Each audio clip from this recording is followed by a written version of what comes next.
Welcome to another episode of the Victory Podcast, driven by Audi. I'm your host, Keely Yor, joined by my co-host and former USC quarterback, Cody Kessler. Cody, we're back with another recap episode. This time, we're talking about USC's loss to Minnesota. They go on the road and lose 24-17 in another gut-wrenching loss. I know you always say it's never as bad as you think, it's never as good as you think, so I'm curious your thoughts after 24 hours for the Trojans. Yeah, I mean that holds true again, and it always will, right? And then after a win, after a loss, you always go back and watch the tape, and you can learn a lot from that. And how you feel initially when the game ends is a lot different than you feel after 24 hours, right? When you go back and watch the film, there's a lot to talk about in this football game. I know there's a lot of negative things that happen. There's a lot of negative emotions toward this football game, but there are some positives, and I do want to talk about that. I thought we were phenomenal in the run game. We ran the football very well, and that started up front with the offensive line. There are some issues, though, still with the offensive line that we have to take care of. But overall, for me, in this episode and what we pride ourselves here at the Victory Podcast, and listen, I read Twitter. I'm on Twitter. I read the comments. I see the Instagram comments. I see everything, and the emotions around USC football right now. And obviously, people are upset. I'm upset. We're all frustrated, right? That's a football game that we should have won. That I felt like we had plenty of opportunities to pull it out. Even at the end, when it didn't look great throughout the entire game, we had a chance to still win that football game. So I understand the frustration, and that is 100% valid. And we absolutely are going to criticize on this episode, right? And I'm going to keep it real, and I'm going to talk about things that need to be addressed going forward. But what we pride ourselves in on the Victory Podcast, and what I love to do, is treat it as if I'm in the meeting room on Monday, right? So when I watch the film after 24 hours, I take all my notes. I've watched it 3 times now, right? I watch the offensive line, I watch the running backs, I watch the quarterbacks. I try to specifically watch on defense different personnel groupings, different things, so that I can put it into context as a player to what the team's probably talking about on Monday or as they watch film together. So I take a lot of pride in that. What we don't do here, and I'm sure there's a lot of other podcasts or other sources for USC football that you can go watch, but I'm not going to get on and go negative, negative, negative, and just bash the team and bash the coaching staff and do all these things. And again, I read the comments, I see all that stuff, but that's not what we do here on the Victory Podcast. I take a lot of pride in my preparation. I was fortunate enough to play football for a very long time. I played in college at the highest level. I played in the NFL at the highest level as a starter. So, and there's other places that can do that, right? I'm not saying you have to be a football player to watch film and understand how to break it down, but I like to give a lot more context of what actually happened with X's and O's on the field instead of just giving hot takes and being negative and saying all these negative things and moving on, right? So that's what we're going to do here. But again, 100% going to keep it real. I'm going to criticize. I'm going to talk about things that we have to get fixed. And if we don't, especially this week against Penn State, it is going to be a long season, right? There's still a lot to play for this year. I know we've heard the argument about playoffs. Is that still a thing? I want to block all that out, right? Let's not pay attention to all that.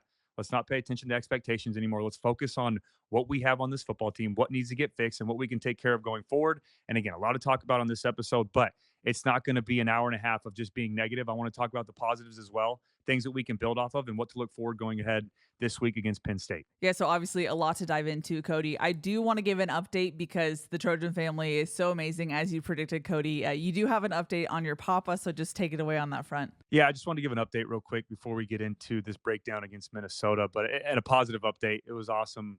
For those of you who don't know, a little context behind it. My papa, his name's Joel, but everyone calls him Papa, and everyone in the comments from the last episode was calling him Papa, which was so cool to see. But he did have a health scare earlier this week, a pretty significant one, and he ended up in the hospital. And it was a very scary moment for the Kessler family and everyone involved.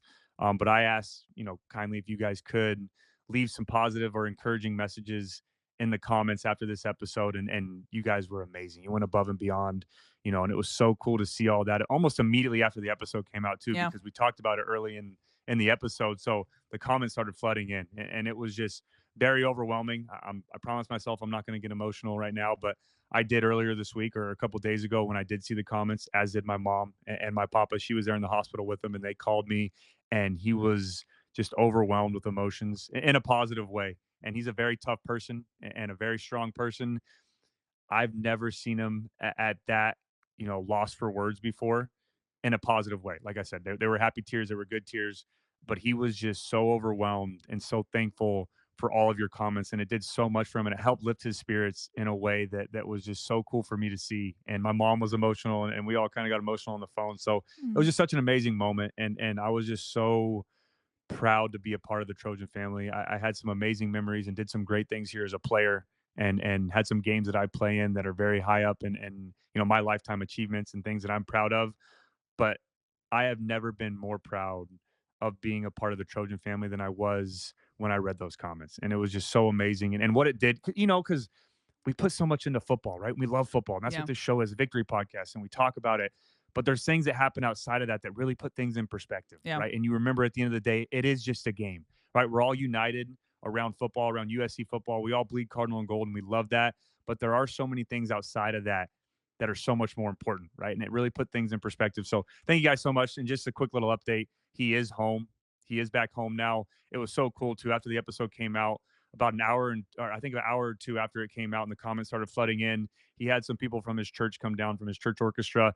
They prayed with him. They talked to him. They lifted his spirits. The comments helped out a ton. The nurses came in and said, "Hey, we got great results back. You get to go home." So we got to go home and be with his wife, my Mimi, who I love so much too, who we were praying for as well. But thank you guys so much again. I said, if you were a person of faith, we would really appreciate the prayers, and you guys came through with that. If you aren't, we would really appreciate, just some kind words, some get well soon. You guys did that as well. I'll never judge someone for what they believe in, but I'm just so thankful for all of that. No matter how you uplifted my papa, or even if you didn't leave a comment and just had him in your thoughts or your prayers at home, it was so cool. So I just want to give you guys an update on that. I'm trying not to get emotional. I did a little bit right there, but it was such an amazing moment for my family. So I thank you guys a million times over for those comments, and it just meant the world to me. And like I said, it made me so proud to be a part of the Trojan family and just know that there's a lot of good people within USC football, and I'm just so fortunate that I get to be around you guys. And you texted me a photo, Cody, of your papa reading the comments, and it was just like it makes your Oh, heart melt. he was my mom, and I'll send it to Keely. We can overlay it on the photos here over the video, but my mom was trying to take the phone from him. He would not put it down. He just was reading every single comment, and I mean that. I think it's at 130 now, maybe more. Yeah, something like He that. read and is still reading every single one. He Amazing. showed his friends that came in from church. He made them read all of them as well. So So he cute. just read every single one with a tear in his eye, and I promise you, it helped him so much and it lifted his spirits, and it was just so cool to see. And I know I keep repeating it, but I'm just so thankful for that. So you guys are amazing, and people that reached out on Twitter or message me on Instagram, different ways too. If it wasn't just in the comments, or again, if you just did it at home and had them in your thoughts and prayers. But just Yeah. thank you guys so much. I can never, I'm forever in debt for that, and just what it meant to my family and to my papa was so cool to see. So I love you guys. Fight on. Thank you so much for that. Alrighty, well, like we said at the top of the show, there's a lot to talk about in this episode. Before we do, just a couple of reminders. Be sure to subscribe wherever you get your podcasts. You can also follow us on Twitter or Instagram. That's where we put out a tweet or a question box, and you can put your comments, questions, concerns there. You can find us at Victory Pod USC. Disclaimer, I was a little late on putting the tweet and question box out today. That was not intentional. It was just how the travel schedule and my sleep schedule worked out. So apologies there. We'll get back on a normal schedule for the preview episode. Alrighty, Cody. Well, I want to jump into it. And first, I want to look at USC's offense. When we did the preview episode about Minnesota's defense, we said that they were one of the top of the nation statistically, but there was a weakness, if you will, in their run defense. How did you think USC attacked it overall from the run game? Yeah, I thought that was the biggest positive of the night on the offensive side of the football. I loved how aggressive we were, and you could tell that Lincoln Riley wanted to make it a point of emphasis to get the run game going, right? And one of the first notes I wrote, or after the first half, was Woody Marks is a dog. He Yeah. is a very good player. He's still, in my opinion, is the MVP of this offense. He's been playing so well. He averaged over 6 yards per carry in that football game, just under 7.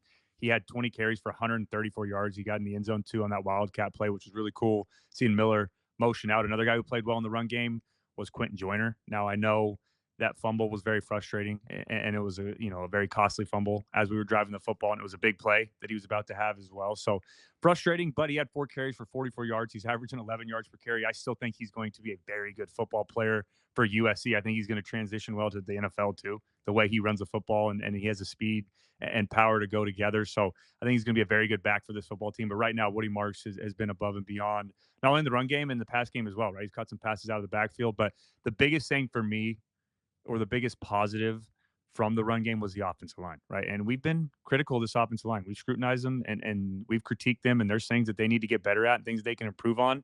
But they were absolutely dominant in the ground game. They did a great job with their guard tackle pulling, getting up to the second level. They did a great job in man blocks, just working downhill of their zone schemes, double teams, getting up to the second level. They forced Minnesota, to have those one-on-one blocks with their linebackers. And Woody Marks does a great job of, making the block right. He knows when to cut in, when to cut out, reading his guard, getting up to the second level, reading Jonah Monheim on the nose tackle. So I thought that was huge for us.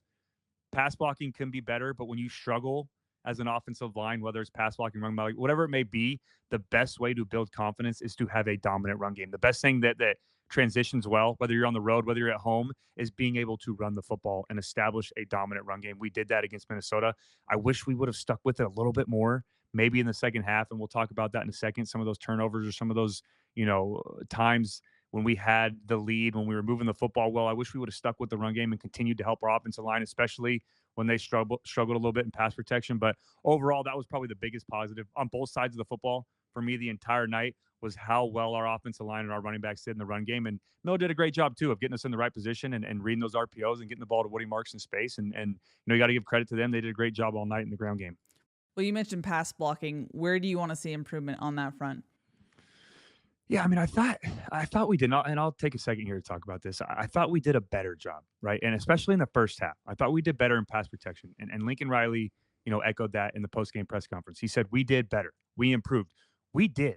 That's 100% true. But the problem is when you're struggling the way that we have been, with Miller Moss getting hit, with not giving him enough time to go through progression, with not allowing us to push the football down the field, our better is still not good enough, right? And that's the biggest issue that I have is, yes, we may be improving, and we're seeing flashes of us winning some one-on-one blocks. We're seeing flashes of us doing a good job picking up some of these pressures. And we had a couple big plays on the night early on in the football game where we had our line working all the way back across to the left, picking up a blitzer from the opposite side. Mason Murphy did a great job of recognizing a blitz and working back across when his defensive end vacated. So we did some things very well. But again, our better, although we're improving, is still not good enough. And we have a very good team against Penn State coming up. We have some other good pass rushers that we're going to face going forward. It has to improve. Instead of getting 2% better, we've got to get 5% better every time, and then 10%, and then 20%. We have to, drastically improve in our pass protection over the next couple of weeks, starting this week in practice, if we want to see the improvement or see the protection that we need to have to be successful. I think overall, Miller can help himself a little bit too with getting the ball out a little bit quicker. And I say that, and Yogi Roth made a point of emphasis on the game, and he dropped a stat that USC is the worst in time until pressure gets to the quarterback in the entire country. It's just over 2 seconds. And to put that in perspective, think about a guy who runs a 40-yard dash at 4.4 seconds, right? And you want him to run a go route and get down the football field. Well, by the time he's at 20 yards, that's 2.2. Miller's already hit. You can't allow those longer routes to develop. And it makes a lot of sense when you think we want to push the football down the field. Why do we not have explosive plays on offense in the pass game? Why are we not taking some more shots? Well, when Miller has just over 2 seconds to get rid of the football before pressure is in his face, and sometimes when you get beat, one-on-one blocks at the point of attack, and you already see a guy coming, that speeds you up a little bit. That makes you uncomfortable.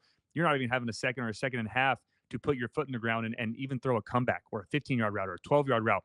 So we have to get those things fixed. We have to win. We have to push that 2 seconds to 3 seconds. We have to allow Miller to be able to get into a rhythm and go through progression. I've showed on the Trojan Tailgate show on some of my film breakdown before of how efficient Miller can be when he can go from right to left, from 1 to 2 to 3 to 4.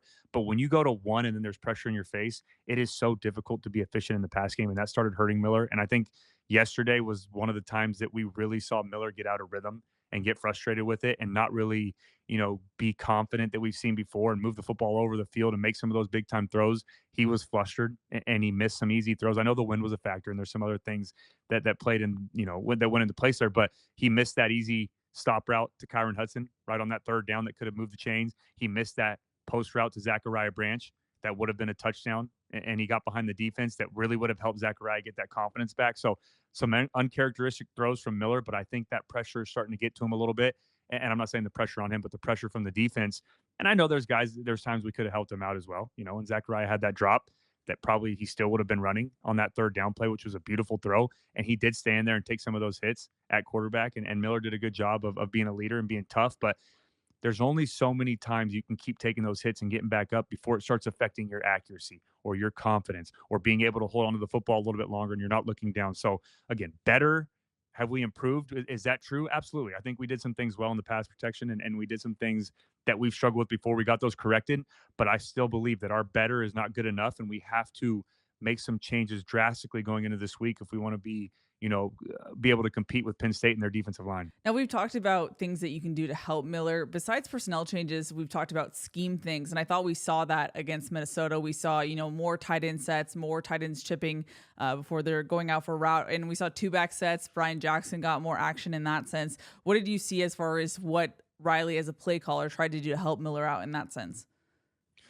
Yeah, and we did a good job with that. And we did it against Wisconsin as well, right? We talked about those chip blocks, how important it is to use your running backs in pass protection, especially if they don't, if they have a linebacker responsibility, they leave, help out with the defensive end before you get out. Leave a tight end in to help out and block and chip on the defensive end to slow that pass rush down. But there's only so much you can do when a defense starts to key in on that. And what I mean by that is they understand if, okay, you have your 5 offensive linemen, but now you're keeping in a tight end or a running back, we're going to, instead of bringing 5, now we're going to bring 6.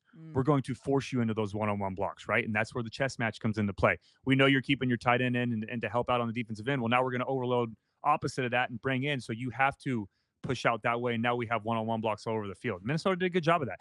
Like I said, this is a very aggressive defense, and that held true. Their defensive coordinator, Corey Heatherman, was, bringing pressure all night long. It wasn't, 6-7 man rush every single time. And it wasn't all out cover zero blitzes, but he did a good job of bringing pressure from depth, brought a couple safety looks, brought a couple single linebacker looks, dropped their defensive end out and brought up pressure from the other side. But they force us into those one-on-one blocks. And where we really struggle right now is in those tackles being in space, having to hold up for a couple seconds in pass protection, having to catch a blitzing linebacker from space or from depth, who has the space to make a spin move or a speed rush or a bold rush or a bull rush. It's just been something that we've struggled with, and it's hurt us, especially on that play that we had on 3rd and 4 when we were going down there. Felt like we had all the momentum up 17-10. We could have went down and scored, and we had Deuce Robinson in man-to-man. And I know there's an argument that, maybe we could have ran the football. We had a similar play in the second quarter, 3rd and 4 in the same area of the field. We ran it for 10 yards with Woody Marks, right? Would we have, been able to run the football and have 4 downs there in that situation in the fourth quarter, up 17-10? Sure,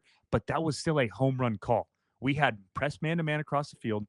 We had Deuce Robinson with a shorter nickelback defender in the slot, a play that we saw him hit multiple times this year. His bread and butter, those slot fades to where you can put a back shoulder throw on it and allow him to go up and get it. And all we needed was a 2.5 seconds in protection. But Mason Murphy loses depth, gets beat around the edge, and now it's a huge sack fumble and a turnover. They called it an interception. It didn't look like his hand was going for it. But either way, it's a turnover because of pass protection and one-on-one pass block. And they go down and score and tie the football game up. And just moments like that, whether you keep a tight end in or a running back in to chip and to block, we can't rely on that every single time. We have to be able to win on the outside and one-on-one pass protection, whether it's a linebacker or a defensive end. In that sense, how much does that limit play calling from an offensive standpoint? I mean, you talked about the Yogi stat.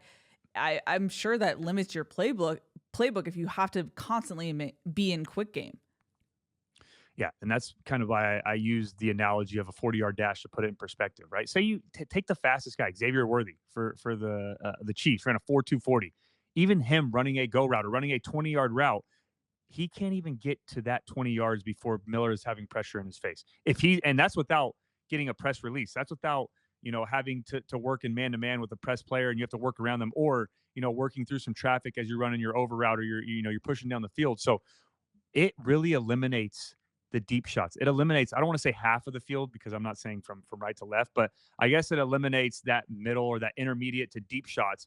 We can't even get to some of those right now or consistently get to those and push the football down the field because Lincoln Riley is constantly worried about protecting his quarterback, right? And again, I don't want this to be a bash on the offensive line episode, right? But this is somewhere that for us to be efficient on offense, and the run game was phenomenal. I will praise them for that. They did a great job in the run game, but for us to be efficient and to really figure out what our identity is on offense, to be able to be balanced, to be able to be, that pass-heavy offense, or be able to push the football down the field and be explosive like we want to be, we have to hold up in protection. 2 seconds is unacceptable. To get beat that quick off the line of scrimmage, and I use that 3rd and 4 play because that was such a crucial moment in the game. Again, could we have ran the football there and continued to run the football? Sure. I'm not saying that and Coach Riley will probably be the first to admit that. Were there plays he'd like to have back? Every coordinator does. Every time in every game, there's plays you want to have back or calls you maybe should have made differently. But in that situation, that was absolutely a winner to Deuce Robinson. That was a back shoulder perfect slot fade that we could have thrown or put over the top and allowed Deuce, who's 6'6", to go up and get the football, but we just couldn't hold up for a second. Mason Murphy got beat right off the line of scrimmage. Another time, there's times when, Miller's getting hit from the outside, from Elijah Page, having a linebacker blitzing from depth. So there's just a lot of glaring issues that are getting better but still aren't good enough with our offensive line and protection. And kind of like your original question is, it really cuts out half the playbook. You don't get to take those down the field shots that you want. And then when you do have them and you don't hit them, like the post with Zachariah, you don't know how many more you're going to get, right? So it puts pressure on making the plays there when you do have a chance to hold up in protection and take a deep shot and a go ball, or take a deep post route. But when you have your quarterback constantly taking hits, it's hard to keep confidence with him and allow him to feel comfortable stepping up and making some of those deep throws. Something that I've never been able to really figure out is when there are critical errors in critical moments, how do you go about fixing that mid-season? I feel like it's so hard when, you do something 90% of the way well, and then when you do make those errors, they are costly ones. How do you go about that as a coach? Yeah, it's tough, and that's the $1,000,000 question right there. Right. Is when something when something becomes consistent, right? And just taking the offensive line again, because that's the topic we're on right now. When you're struggling in pass protection, it is your job as a coach, obviously first and foremost, to how do we put guys in the right position, right? But you can't, and that goes back to the chip question with the tight ends and the running backs. You can't consistently do things that are going to take away from other areas from your offense, right? We're so good at playing fast and being explosive and taking those shots downfield and using our running back out of the backfield and using some tight end pop passes.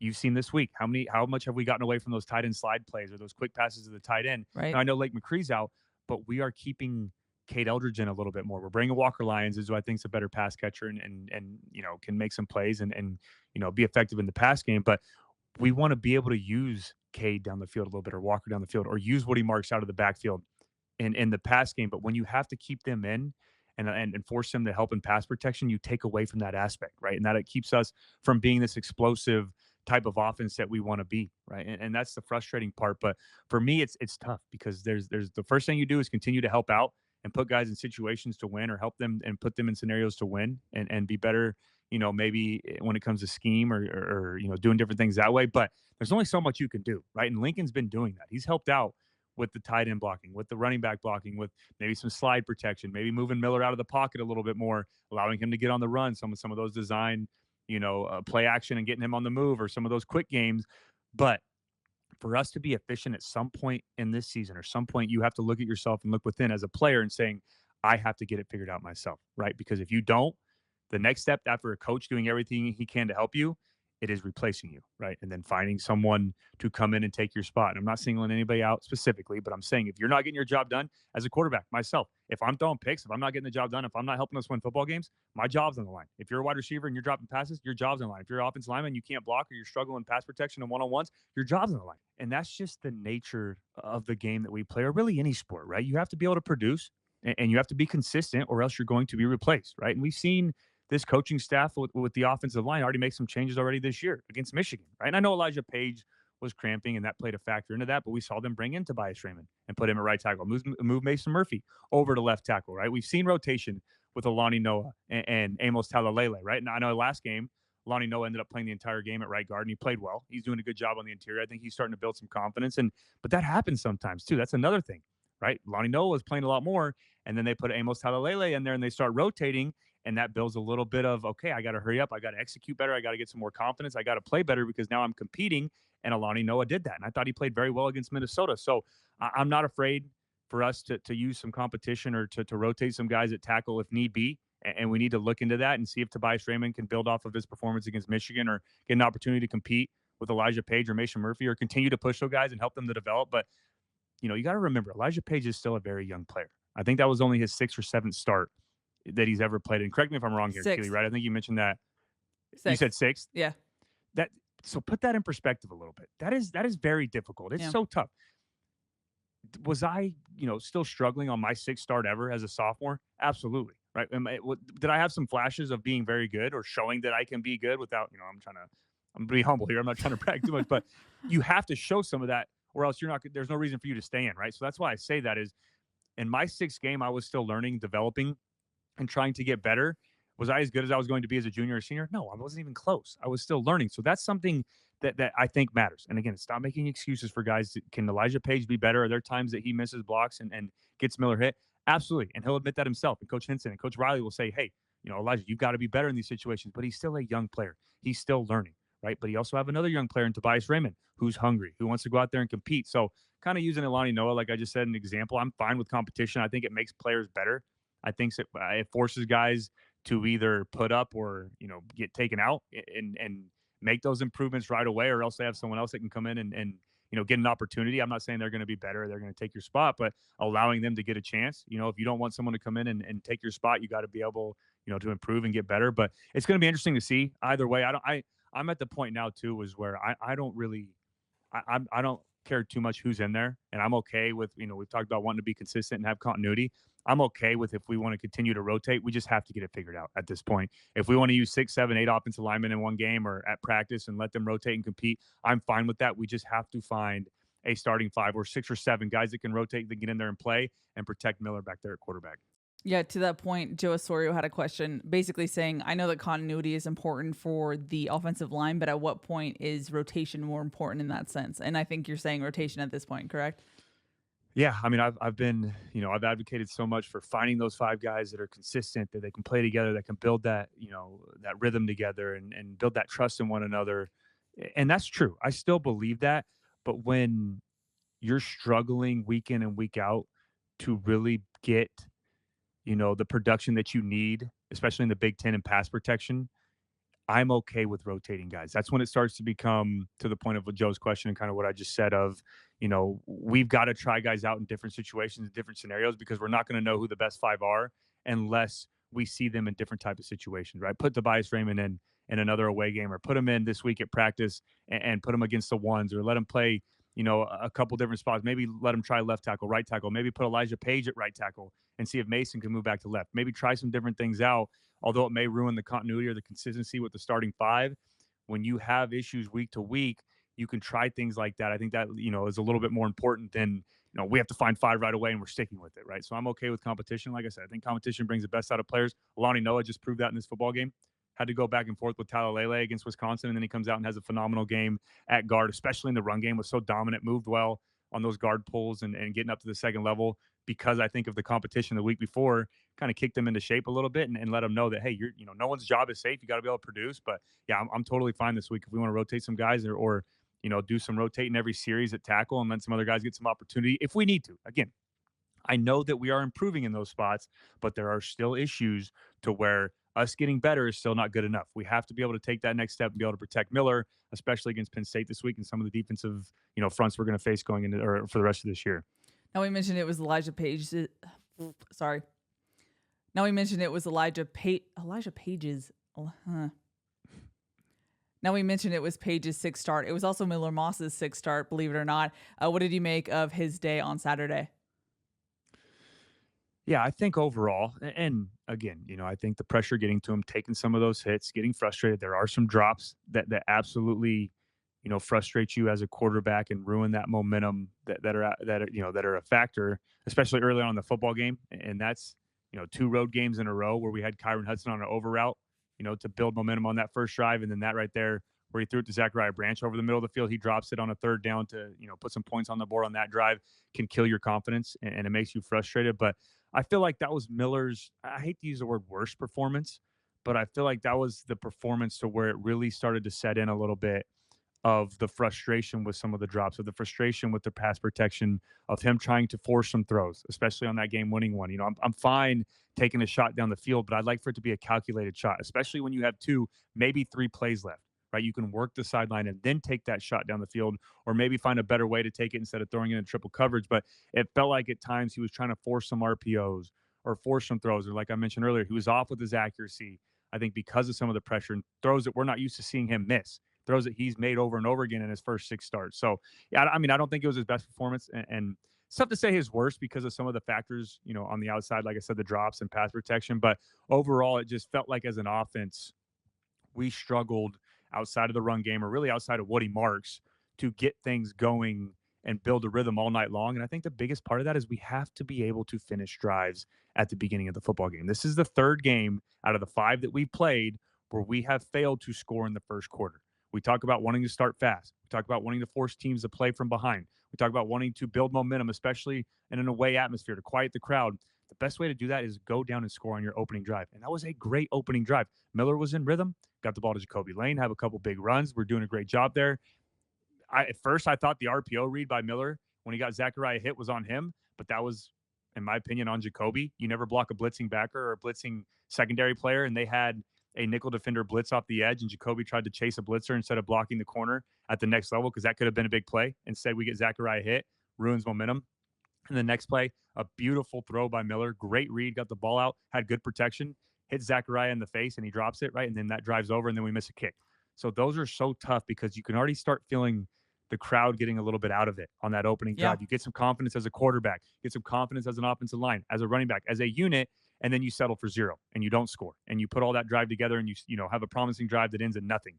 That is so frustrating. And then, you get the crowd back into it after the kick, and then all that momentum you just built on those first couple of plays or on that opening drive is gone, and you have nothing to show for it. So, overall, I think Miller played well. He did some things well throughout the night. He stood in there and he was tough. I promise you, no one's ever going to question his toughness, but he did struggle a little bit with some accuracy and some throws that we're used to seeing him make. But again, I think a big part of that is not getting in a rhythm and losing some confidence when you have some drops and when you have a lot of pressure in your face as a quarterback. Yeah, you mentioned the drops. I feel like from USC's wide receivers, we've seen highs, going back to this Wisconsin game with Jacoby Lane, but then we see some drops too. Is this just the product of having young wide receivers that you're not going to maybe have that consistency that we're used to seeing? Yeah, that's absolutely that. And the stuff, it's the same thing I said with Quentin Joyner and his fumble, right? You're gonna learn from that. You're gonna get better from that, and it's the same thing with some of these young players. We saw Jacoby Lane drop a touchdown against Utah State. We saw Deuce Robinson drop a couple on some big time plays. We saw Zachariah drop a touchdown against Utah State, and then he dropped that over route yesterday against Minnesota. That would have been a touchdown, a couple drops against Michigan. But it's not just the young guys, right? We saw Kyron Hudson drop a couple catches in LSU, right? As amazing as those plays he made, he dropped a couple easy ones there. And then that opening drive against Michigan. So those add up, and it's tough as a quarterback when you feel like you made the right protection, call, you made the right mic call, you made the right read on the play, you did everything right, and all that's left is for the receiver to catch the ball, right? You've done everything you could, and then they drop it, and then it becomes a little bit more consistent, and now you feel like you're a little bit more rushed because you got pressure in your face, and now you're worried about our guy's going to catch a football too. So there's so many things that go through your mind, but you can't let that affect your play. And I think Miller does a great job of blocking all that out and still playing within himself and knowing what he does best and playing within the offense. But I felt like yesterday was the first time that we really saw the pressure, the drops, everything kind of get to Miller a little bit and affected his accuracy and the way he's been playing this year. So we've got to get all that cleaned up. And again, I think Miller is still a very good quarterback. I think he's doing a lot of things well for this football team. Can we help him out? Absolutely. Can we protect better for him? 100%. Can we catch the football for him better? 100%. Did he miss some of those throws? Has he missed some reads? Has he been a little off with some of his accuracy? Absolutely. There's places all over the field that you can improve on.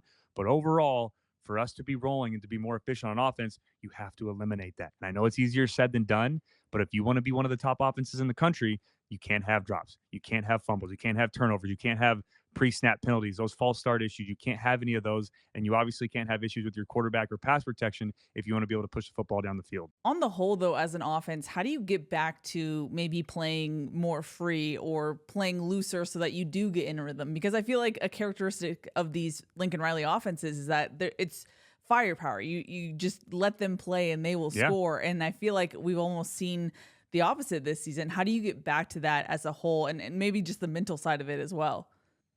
Yeah, that's been what what our offense has been under Lincoln Riley since he's been here in 2022 is we're going to put up a lot of points. You have to try to keep up, right? And that's always been where we've excelled is being efficient on offense, of being efficient of pushing the ball down the field, of having those explosive plays, of being able to score in a 3-play drive or a 4-play drive that goes 70 yards and then we score and now we have all the momentum back on our side and you're now feeling that pressure to keep up. Or opposing coordinators on the offensive side of the football are trying to figure out how can we score quick and put some more points on the board, right? And now we have a defense with Dan Lynn that's done a phenomenal job this year to really hold our opponents and not give up some of those big plays. And I know we have some explosive plays, but not give up 30, 40, 50 points in a football game, right? Now it's our offense's job to be able to put up some more points and to put in perspective a little bit because you're not wrong in thinking that, right? And I went back and looked at some of the numbers for our total offense this year.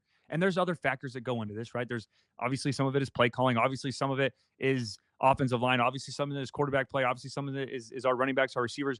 Everything plays a factor. And that's with any football team that you have to find, like your question you asked, that right rhythm, the right identity, the right DNA for your team to be efficient and get back to being a high-powered offense. But for us this year, and why I say we still struggle to find the identity, in total offense around the rest of the country, we're 36 in college football. In 2023, we were 10th, and in 2022, we were third, a step further from that. And an issue I talked about earlier, not being able to score of 3 of our first 5 games, we haven't scored in the first quarter. We're used to seeing a lot of points in the first half. We're used to seeing a lot of points throughout the game, forcing teams to keep up. But this year, scoring offense, we are 58th in college football. In 2023, we were third. In 2022, we were third. So you are not wrong in saying that, right? We have struggled to put some points on the board, and it hasn't been bad. Think about the turnovers that we've had. We've had 6 turnovers in the last 2 games. Wow. That has been a huge factor. We've moved the ball well. We've done some things well. I know last week or yesterday we didn't move the ball through the air as much as we have been, over the last couple of weeks or since Miller's taken over at quarterback. But we have done a good job of getting in a rhythm, of moving the football down the field. We've just had costly turnovers 2 weeks in a row now to where it's kept points off the board. Situations to where we're in Minnesota's territory, we're in Wisconsin's territory, or against Michigan, or we're down in their territory, and then we have a turnover and it absolutely kills momentum. It gets you out of a rhythm. It gives them back all the momentum. It gets the crowd back involved in the football game, or it takes our crowd out of it at home to where we're not putting points up on the board. And those are missed opportunities. And those are situations that are make or break in these football games. And we're just not making them right now. And it's just frustrating to watch, especially as a former quarterback, right? And I get a little bit more passionate when we talk about the offensive side of the football. And I still firmly believe, and I will never doubt, I truly believe Lincoln Riley is an offensive guru. He's a great play caller. He does a great job of putting his guys in the right situation. And this is a different game if we're talking about some of those home run plays he hit, right? The over route to Zachariah on 3rd down, which was a great read, a great call to get him across the middle of the field when they bring pressure to the other side. That's a drop. Then we have another play where Quentin Joyner has the run, big gash run when everyone expecting pass. We're spread out and we run it down the middle. And then we have a big play, but we fumble going into their territory. Then another play. Again, I know we can argue that we had a 3rd and 4 in the second quarter where we ran the football and we got 10 yards and got a first down and went down and scored. But then we try to do it a 3rd and 4 again in the same exact area of the field, or I think we were on the 35 this time, 10 yards behind, but we go and throw it. Now we have a sack, fumble, or an interception, a turnover when you could have argued, hey, just run the football there. Or you have 2 downs to get a first down. I know Riley's going for on 4th, but that was a perfect play call or a perfect defense for that play call. One-on-one to Deuce in the slot, but now we lose on the right tackle, right? So we have great situations. We had that post to Zachariah where he's running across the middle, a walk-in layup touchdown. Miller overthrows him, right? And I'm flashing back to so many different plays to where that's 14, 21, maybe 28 points alone if we hit those plays. And we're talking about a different football game. And we don't turn the football over in those situations, or we make those plays happen. Or if one guy makes his block, or one guy makes the catch, or one guy makes a throw on those situations, that's 21, 28 points alone right there. So I know it may feel like it's easy to blame play calling. It's easy to blame one player. It's easy to blame situations. It's easy to blame so many different things. But when you watch the film back as a whole, there are so many small details that you maybe don't even think about to why a play goes wrong, or to why instead of winning that game by 3 touchdowns, we now lose by 1 because we missed those little tiny plays here and there. So I'm getting going a little bit. I'm trying not to. It's just frustrating. I think back to it yesterday, watching it over again. I've watched it 3 times now. I'm never going to watch it again. I don't want to. This was a frustrating football game. There's areas of the field that we need to improve on in every aspect. And that goes from coaches to players, and they'll be the first to admit that. But there's just so much stuff that we left on the field in both of our losses now this year to where we could have found a way to win this football game and get back on the plane and leave Minneapolis with a win. Well, something you've talked about a lot is USC's ability to close games. And I actually want to read a tweet that you had, Cody. You said 3 games in a row that this USC offense has had an opportunity to put away the game or take the lead in the fourth quarter. And every one of those drives were 3 and outs. 2 of those games we now have lost. We have to be better in those situations. Could you just expand on that a little bit? Yeah, it's true. It's the definition of a 4-minute offense. And that means when you have the lead, and it's not always 4 minutes, but when you have the lead and you're trying to run the clock out or put together a long drive so their offense doesn't touch football again. And then it's also a 2-minute offense when you're either tied or down and you have a chance to go down there and score. Again, not always 2 minutes exactly, but you have a chance at the end of the football game to go down and score and allow their team not to touch football again. And we have struggled the last 3 weeks to be productive in those situations. And to put it in perspective, I'm going to talk about, so go back to Michigan game, right? And if you want to go back and watch that recap episode, I broke it down a little bit more in detail. But we go back to that Michigan game. I think around 5 minutes left to go in the game. We get the ball in our own 38. We're up 3. We have a chance to put the game away. We can end it right there. I think we're up 4. Actually, we're up 4. We have a chance. Either way, we have the lead with 5 minutes left to go, and we have our offense with the ball in great field position. Go put the game away. That's what you want as a play caller on offense. That's what you want as a quarterback, as an offense, to put the ball in our hands and let us end the football game and not allow them to touch it again. But on that drive right there, we go 3 plays, -3 yards, punt. That's a 3 and out. Then last week against Wisconsin, we have a chance. around 7 minutes left to go in the game, but we're up, I think, by a score or two. We have a chance again to put together a 5 minute, a 6 minute, a 7 minute drive, not let them touch the football again. We can end the game completely. Now, our defense did a great job of getting a stop, even after a big kick return, and it didn't matter. So we won this game. But in that situation right there, we go 3 plays, -1 yard, and a punt, another 3 and out. Then yesterday, we have a chance against Minnesota. We get the football back with, I think, around, what was it, 4 minutes to go in the game? Somewhere around there, we get the football back. We have a chance to go down, a tied football game, to go down and score, to take the lead, to take time off the clock, to put our defense in a phenomenal situation like Minnesota turned around and did to us when they got the ball back. We had a chance to go down and win the football game on offense, or at least take the lead and get the potential go ahead touchdown. And we go 3 plays, 3 yards, punt. Now, I know there's some factors involved in that. That started with an intentional grounding, right? That started with, instead of 1st and 10, now we're back to 2nd and 15 or 20 or whatever it was. Then we had a big play, but then we have an opportunity to convert on 3rd down. Questionable PI call. I know there's other factors that go into that, but when it comes to game winning or, having the lead, putting the game away situations in the last 3 weeks, we have gone 3 and out in every one of those situations. And you could argue against Wisconsin when we got the ball back. We finished with the football in our hand when we put Jaden in and ran the clock out. Sure, that happened. But on those gotta have it moments, we have struggled on offense to put the game away, and they've all been 3 and outs. And now 2 of those 3 games we have lost. I know there's so many variables to each situation that you just described, but in your opinion, is there a fix there? I mean, it's tough because and it really feels like this when you watch games on Sunday in the NFL or even Saturday. You either have it or you don't, right? And how many times you see the stats of this quarterback is clutch, I guess is the word that everyone uses, right? This guy's clutch. In crunch time, he figures out a way to go out and win the football game, or this offense finds a way to get the job done. So, is there a quick fix for this or an easy fix? Absolutely not. And every circumstance is different. Every situation is different, right? I mean, coming down to what hash you start on that drive. Is it home? Is it away? Do you have injuries throughout that game? Do you have, your best personnel grouping out there? Did you call the right play? Did they execute the right play? There's so many factors, and that's every drive. But then obviously the pressure and the situation amplifies a little bit, and those got to have it moments. And we just have not been able to get the job done, right? And we put together some great drives this year. We've looked great at times on offense. We looked great at times on defense. We have just struggled the last 3 games specifically, and those situations. Because go back to the LSU game, that was a clutch moment. We had a situation where we throw a free play touchdown to Jacoby Lane to get back within, or I think to take the lead. They go down and kick a field goal, and then our offense goes down and puts together an absolutely perfect game-winning drive. So we are capable of doing it, and we've done it before. And that game against LSU at a neutral site in a loud environment with the game on the line, and Miller's first ever, I guess, full season as a starter, not first start because he played in the Holiday Bowl, but we go down there and win that football game. So I know we can do it. It's just the last 3 weeks we have struggled to put those drives together. And it's not like we're doing a good job of getting down there and then we throw a pick, or we get down there and the drive stalls out. We have just been 3 and out on all 3 of those drives, and now 2 of those 3 games we have lost. So for me, I wish it was that easy, and I know the coaching staff probably wishes it out easy, and everyone who plays a game, no matter what team you're on, wishes, hey, there's a perfect recipe to going out and putting together perfect game-winning drives and winning football games and knowing that you're going to have a 100% success rate in those moments. But it's not, and you have a good defense, or there's a lot of good defenses that you face, and there's other factors that are out of your control and what they're doing defensively. They may scheme perfectly and call the right play call, when you think you have a home run on, or like we talked about before, you miss one block, or one guy runs the wrong route, or you miss one throw. There's so many variables to it, but we just have to find a way to get back to that LSU game on those game-winning situations, or situations that put the football game away, that we can, go out there and execute. Because, and this kind of the last thing, I have a couple more notes after this, but on this topic, Coach Riley went in the media, and again, I see the comments, I see the frustration, and it may sound cliche, but he went in the media yesterday and said, hey, we're 2 plays or a couple plays away from being 5-0. And you may laugh and roll your eyes and say, that's not true. Are there a couple series? Maybe, yeah, you can expand on that a little bit. But there are absolutely situations in every football game, because he's not wrong about that. He's absolutely not wrong. And I know if you're a true Trojan fan, you're watching this show and you really watch these breakdowns, or you understand, the breakdowns and watch the game film, we should be 5-0, in my opinion, right now. We are so close to doing that. And this kind of goes hand in hand with what I'm talking about, those clutch moments.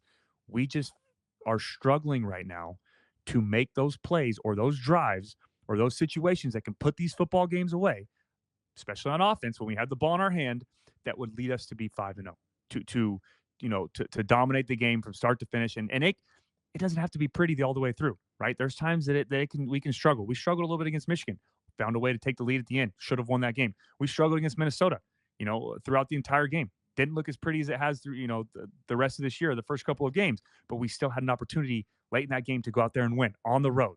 So it's frustrating, and it may sound cliche for Coach Riley to say that, but it's 100% true.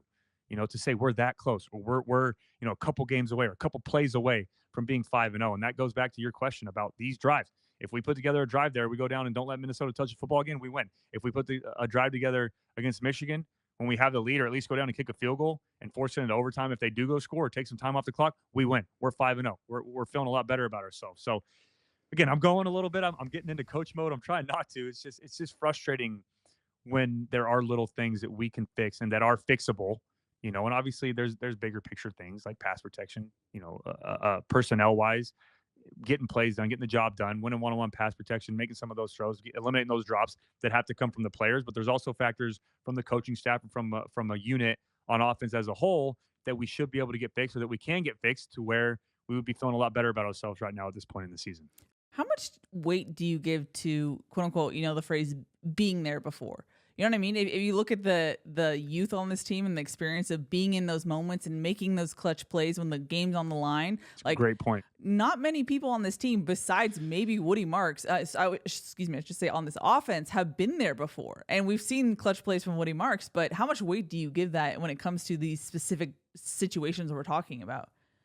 Yeah, no, that is a great point, because that's the thing in the NFL, and it's not just that situation, but just in general and playing, or at any level, you're a rookie until you step foot on the field, right? You can mimic 2-minute drills at practice. You can mimic 2-minute drills at spring ball, ones versus ones in fall camp. You can mimic those 4-minute situations at practice as much as you want, but until you get those reps and until you experience those and understand how you're going to feel or react in those moments yourself, because you learn about yourself in those situations as well, at all over the field, at any position.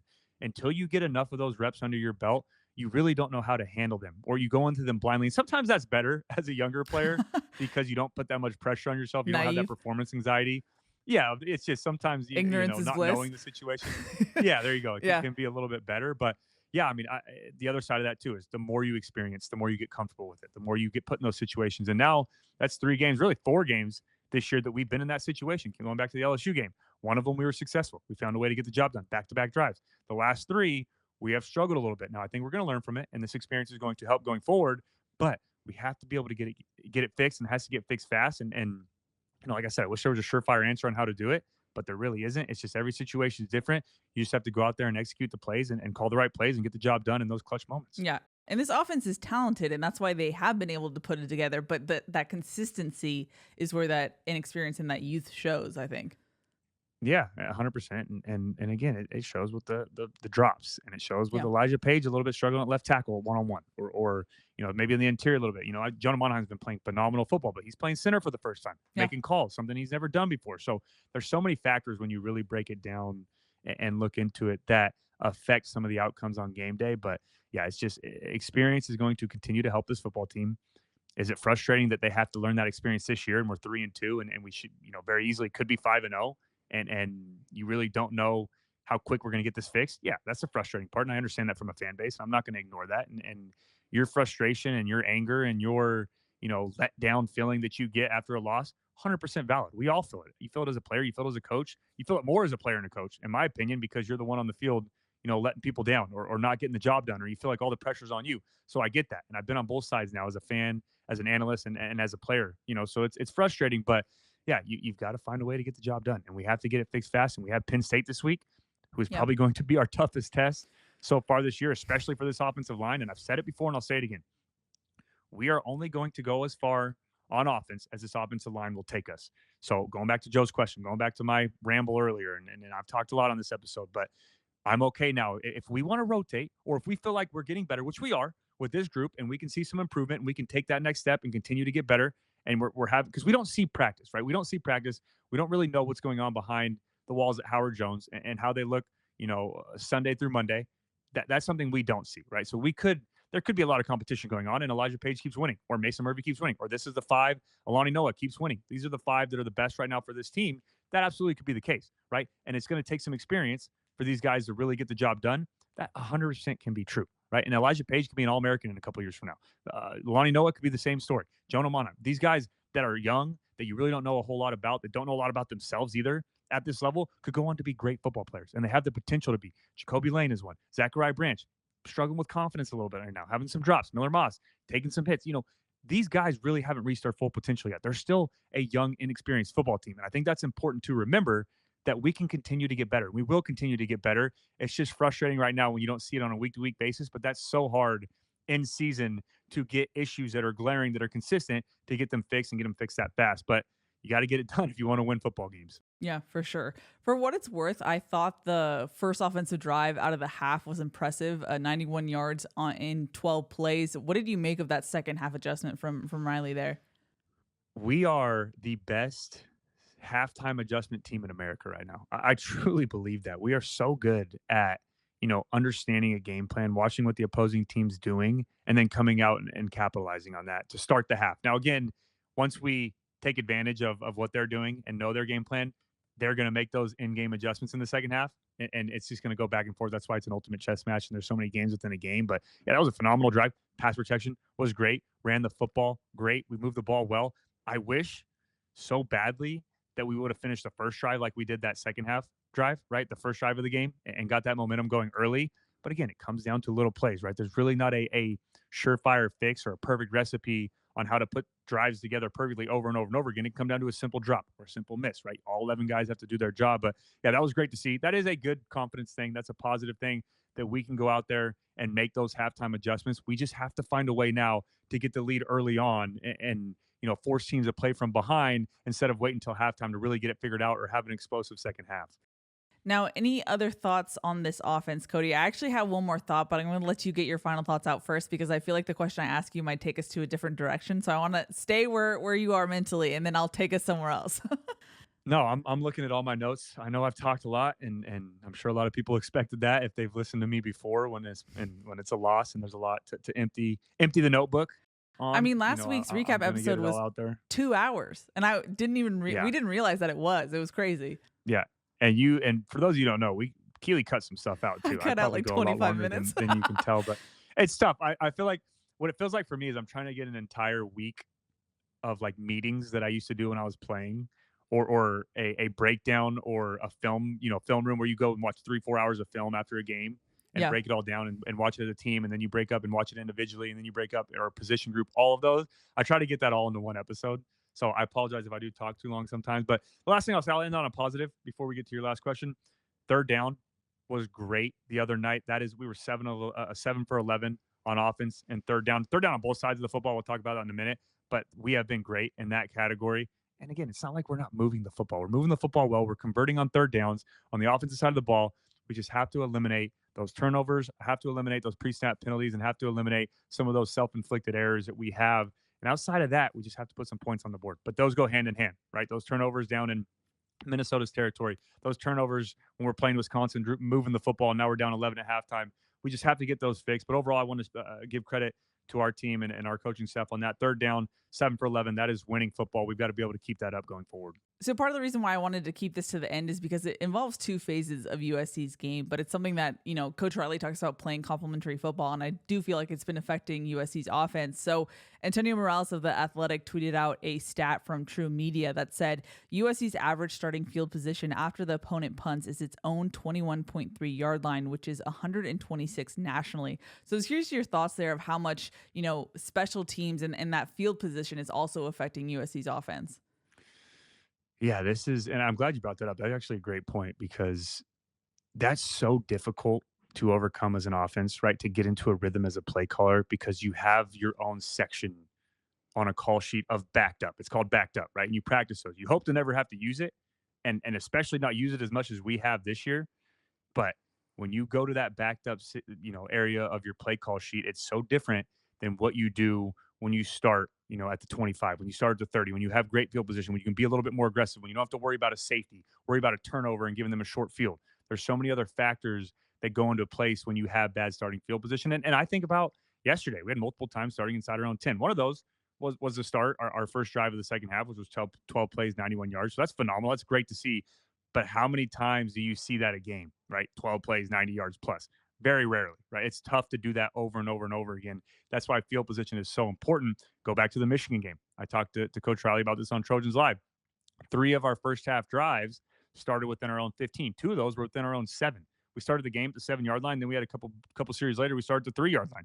It's so hard to be efficient and to get into a rhythm and be productive on offense when you have to put together 90 plus yard drives over and over and over again. And that's a good job. You got to give credit to Minnesota. They did a good job with their punt team too. And I think that's an area that we can be a little bit more aggressive. And I know I saw one of the tweets, Savannah. I know she's got a good special teams question that you dubbed her our special teams analysis or analyst Correspondent. for the Victory podcast. Yeah, our correspondent. But they did a good job yesterday. And I was frustrating a little bit. And I've paid more attention to special teams this year. I've focused on it. We've struggled to get returns going. We've struggled to be effective in punt and kick return. We struggled to get pressure on their punters, right? And that's something that hurt us yesterday. That's why I think Minnesota did such a good job of having those, down in the punt within the 10, or having those coffin corner kicks where you put it right by the pylon and you keep it away from the returner. We weren't rushing them. We weren't getting on the punt block team. We weren't getting after them, right? And you saw Minnesota, their punter would hold the football, hold the football, hold the football, let their defenders get down there. So now you can't return it because they're already down there, no matter even if it's not going to be downed or inside the 10. You can't return it because we're giving them too much time. But they also punted multiple times when drives stalled out. How many times did it feel like they were punting from the 50 or the opposite 40 to where it's a perfect scenario for those high pooch punts to down the football down there? But yeah, we've just got to get that figured out. If you know a team's going to do that over and over, they're going to kick it away from Zachariah. They're not going to give him a chance. Then let's just go all out and sell out and punt block. Let's try to get a momentum play that way and force them to get the ball out quicker. So now they struggle to get down there in protection. Now you have more time for Zachariah to make a play or make a decision on a punt. But yeah, we've special teams has struggled a little bit this year. We haven't been able to return the football. We've had Zachariah, last week muffed a punt or went to touch it or was indecisive. So it's been frustrating overall. But yeah, that is a huge factor on offense. I don't think people understand how difficult it is when you have to go to your backed up sheet as opposed to getting into a rhythm and go to your first 15 or your scripted plays or get off to a fast start when you're starting consistently, backed up, especially on the road. Alrighty, Cody, as promised, I want to jump into the defense. Before we do, just want to give a thanks to Audi. What you expect from an SUV is a range of sizes to fit your lifestyle. Expectations matter, but exceeding them matters more. The Audi family of SUVs, progress you can feel. Now, I want to actually go back to the preview episode, Cody. That's when you put a red dot on running back Darius Taylor. He seemed to be the red dot guy for Minnesota's offense. He was their leading rusher and receiver on Saturday. What did you take away from how USC handled him as a threat? Yeah, that was frustrating. I mean, he's a very good player, right? And you've got to give credit where credit is due. He's a former wide receiver too, so that's why he was so dominant in the pass game. We talked about how they like to use him as a pass catcher, not only out of the backfield, but in empty formations, splitting them out wide, doing different things with him. He is a dominant football player. There's no way around it. But it was just frustrating for me because it felt like a little reminiscent of years past where we had one player kind of dictate the outcome of the game or be a huge factor for the opposing offense, and we couldn't figure out how to get them stopped or get the job done. Now you're going to play those players that are going to be very good week in and week out. They're going to be dominant, no matter what you do or how you game plan against them, or they have multiple good players on that side of the football where you have to, be able to account for other guys. But yeah, that was frustrating. Taylor's a very good football player, but we gave up too many explosive runs. That was the first thing that really frustrated me when it came to Taylor running the football or just Minnesota as a whole. It was too easy in the run game this week. And we saw flashes of how good we've been against Michigan in the second half. We saw how good we were a week ago stopping the run. We've been very good at stopping the run the last couple of weeks.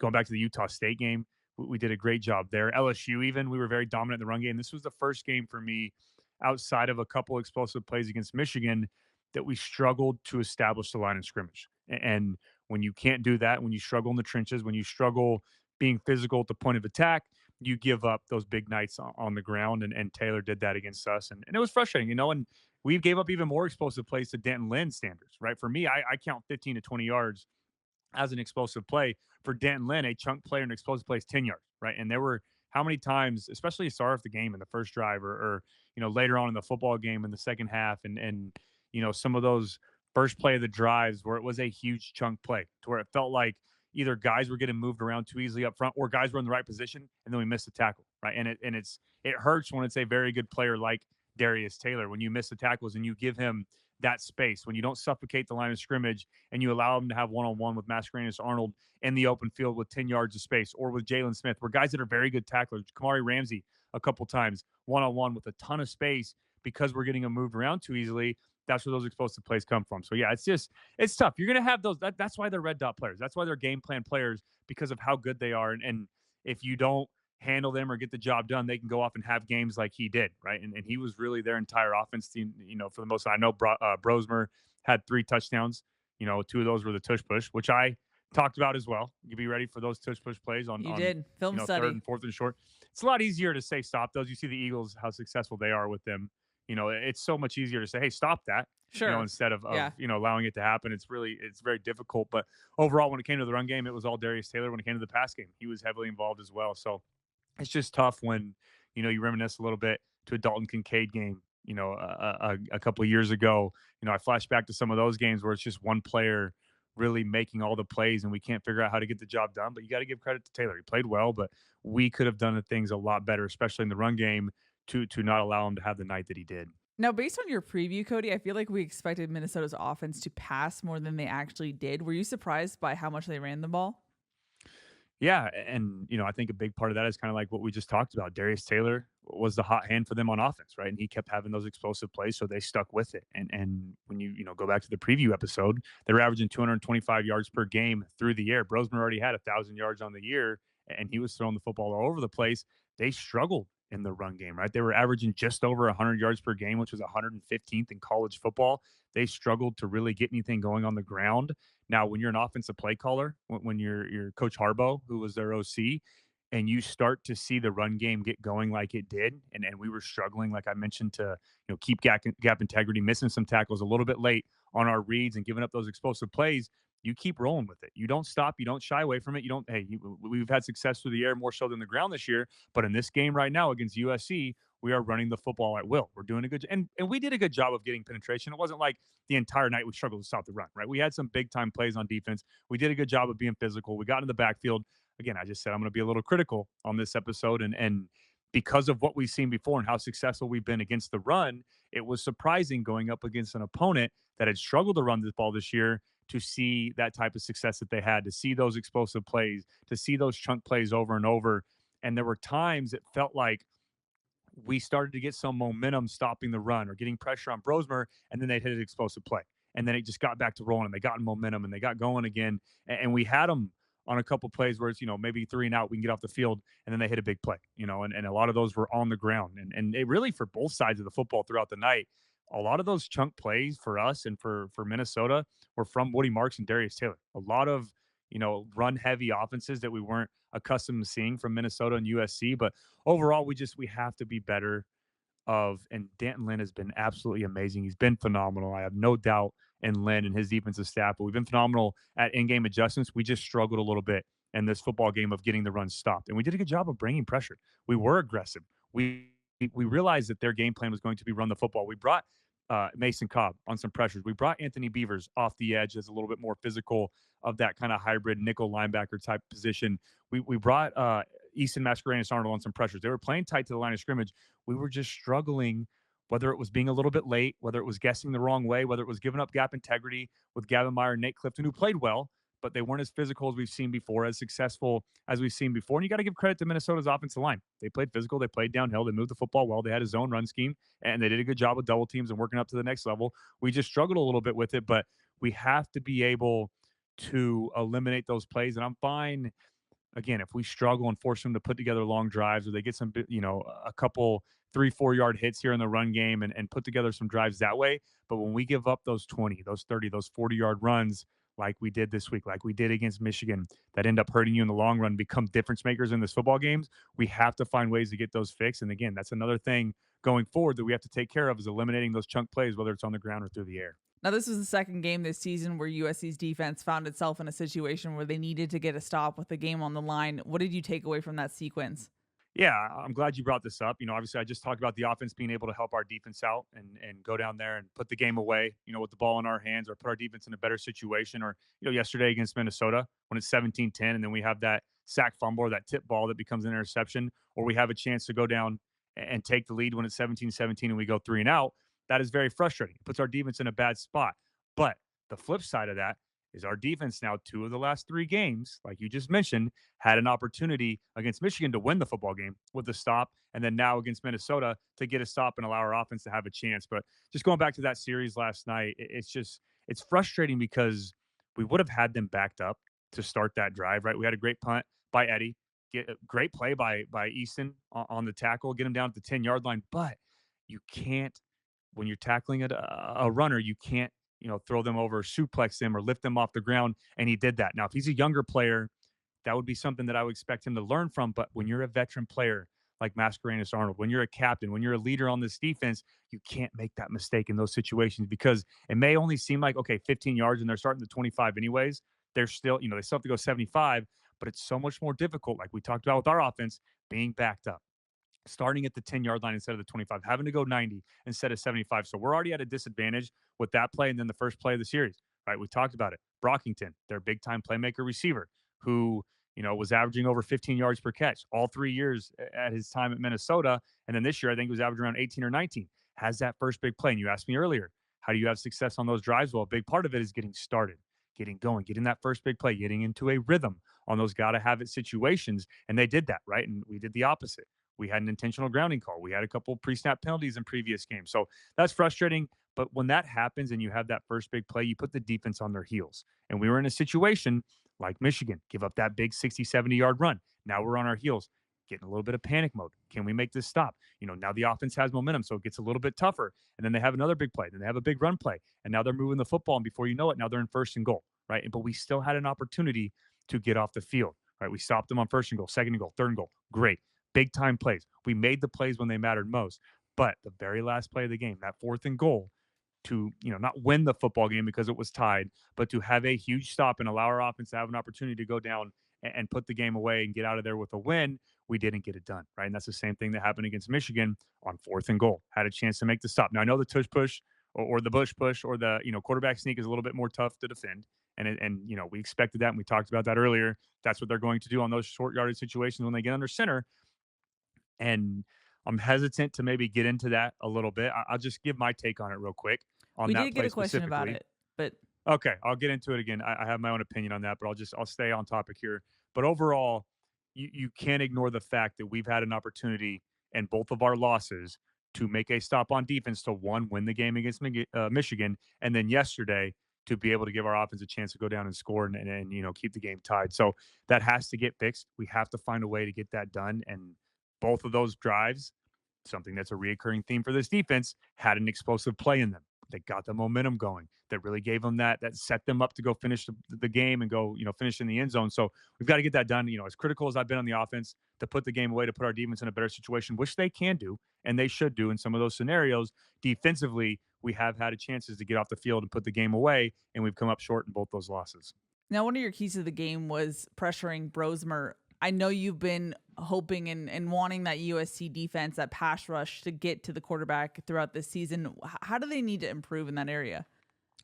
Yeah, that's the key word, right? Improve. We've improved so much on the defensive side of the football this year. We really have, and I know we had some struggles last night and we had some issues that, were things that we've dealt with in the past, with some of the players that were on this team before Lynn got here, right? So some of the missed tackles, giving up some of those explosive plays and those are some things that are frustrating, but I have no doubt in my mind that we'll get them fixed. But the biggest thing for me that we've struggled with this year or we haven't been able to take that next step or excel in is getting pressure on the quarterback. And I talked about my keys of the game. The best way to disrupt Brosmer, to get him off schedule, is to get pressure on him, to collapse the pocket, to not allow him to go through progression. We did a good job of that, right? We had an opportunity early on in the football game where Anthony Lucas could have got a sack fumble, hit his arm, hit his throwing arm, almost got the ball out. We did a good job of bringing pressure, of forcing him off his spot. So it wasn't like it was non-existent the entire night. We did have one sack on the night, so we did get home at one point. But the biggest thing for me is we've struggled to be consistent in that area, right? That's where I think we really need to take the next step on defense, especially our front seven or our defensive line, is we have elite pass rushers on this team. Jameel Muhammad is a very good football player. Anthony Lucas, a very good football player. Braylon Shelby is starting to gain more confidence. He's playing very well right now. We just are not getting home and having the stats to back that up, right? And that has to matter at some point. I know stats don't tell the whole story, but when you struggle to get home and you are 109th in the entire country when it comes to sacks. You only have 6 sacks in 5 games, averaging just over 1 sack a game. It starts to become an issue because those are explosive plays. Think about how many times when Miller gets hit or gets a sack, not only if they don't get home or they get a hit on him, right? It absolutely kills the momentum of a drive, or it stops the drive before it even gets started, but it also starts to rattle the opposing quarterback and it gets in their head. And that happened to Miller a little bit last night against Minnesota. Started forcing some throws, trying to, fit the ball into double coverage, triple coverage, starting to be a little bit quicker with his reads and not going through progression because he had to, because of the pressure getting home on him. So that's something that I really feel like we need to take the next step. Only 1 sack on the night was frustrating for me. I really felt like outside of maybe 1 or 2 plays, besides the sack, we didn't get a ton of pressure on Brosmer. Now, I know they were run heavy in that football game, so that was another factor. But overall, for me, and we played some run heavy teams, I get that. I'm not blind to that fact. I know that we're not playing a Pac 12 opponent that throws the ball 50 times a game, so the sacks are going to be, more opportunities for those. So I understand all of that. But at the end of the day, we need to be better or use our elite pass rushers better to our advantage of getting home and forcing some momentum changing plays on defense when our offense is struggling.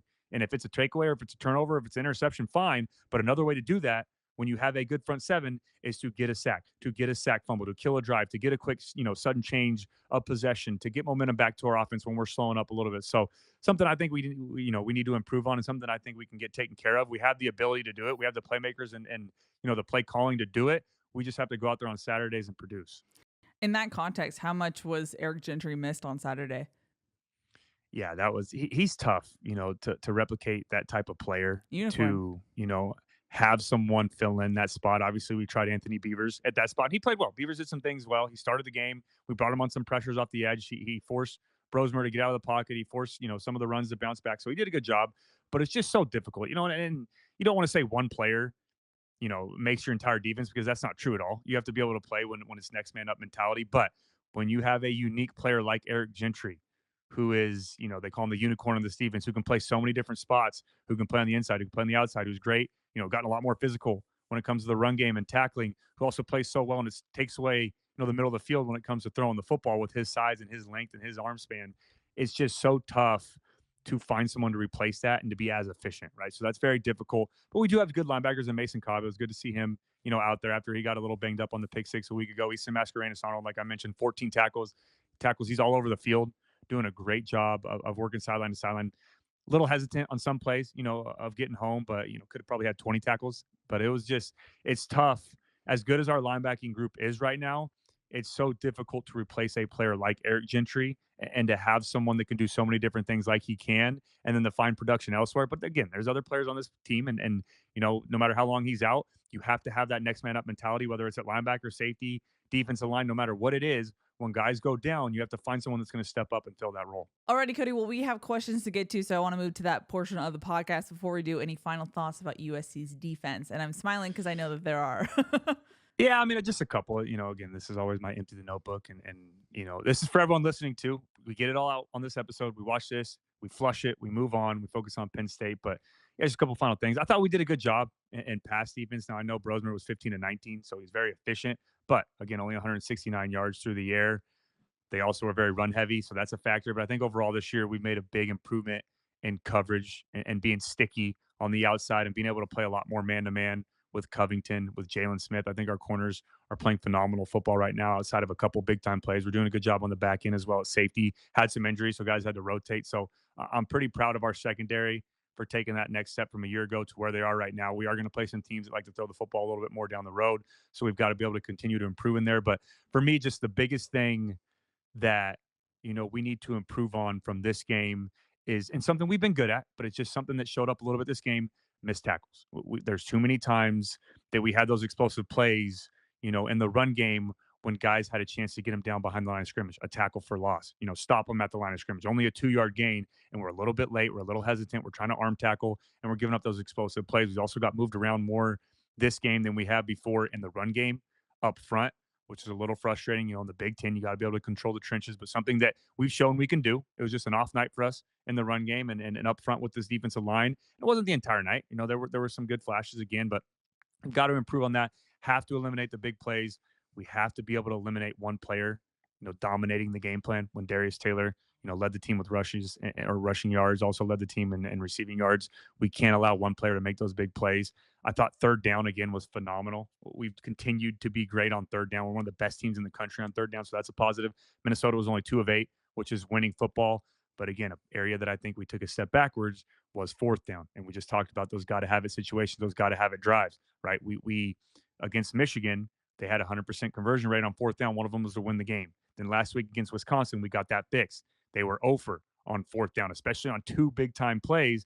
But then this week, we struggled. They were 2 for 2 on fourth down, two big time plays, and one of them was there at the end to win the football game. So, a ton of highs, a ton of lows. There's always going to be, some positives, some negatives when you watch the film back, talking both sides of the football. But overall, for me, there's a lot of stuff that we can learn from, a lot of stuff that we can improve on, but it just has to be able to get done. It's tough to do it week in and week out, but you have to remember this is still Danton Lynn's first year with this defense. We have a lot of transfer players, a lot of new faces on this side of the football. We are night and day improved, in my opinion, from a year ago. We're playing confident, we're playing fast.